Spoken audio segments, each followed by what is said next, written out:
Ashvale mine. The road to Ashvale was barely more than a suggestion, a narrow throat of gravel winding between hills thick with leaf rot and black spruce. By the time Tess Calder parked the truck at the rusted gate, the fog had already begun to pull itself through the trees like breath from something sleeping. She killed the engine and sat for a moment with her gloved hands on the wheel, listening to the silence that followed. The morning was gray and wet.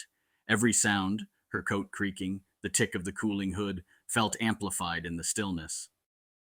Ray Danner climbed out from the passenger side, pulling his jacket tighter. Christ, Tess! I thought we were supposed to be diving, not ghost hunting.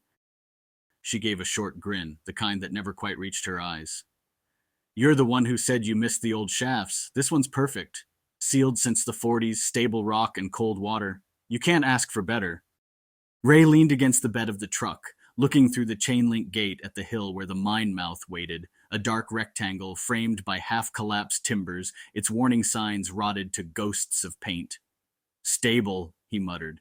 Sure, in the same way dynamite's stable if you don't touch it. Tess hoisted one of the tanks from the bed, testing its weight before setting it beside the rest. You've been in worse.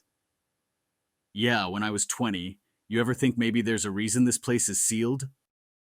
Because someone forgot how to reinforce a shaft, maybe. She opened the case with the masks and lamps.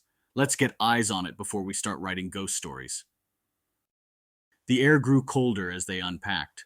By the time they reached the gate, the fog had thickened to the point that the world beyond their small circle of motion felt unreal.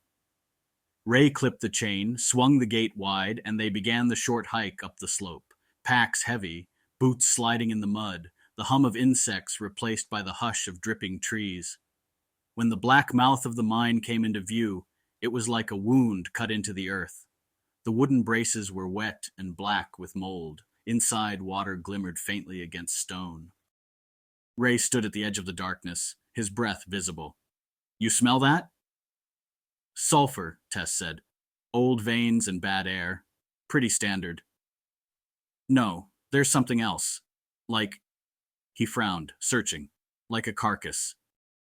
Something crawled in and died. We'll be under before it matters. She crouched, set her lamp, and flicked it on. The beam cut a thin white tunnel through the gloom, catching on the rippled surface of the flooded shaft below. Water's clean enough. Ray looked unconvinced, but started unpacking anyway.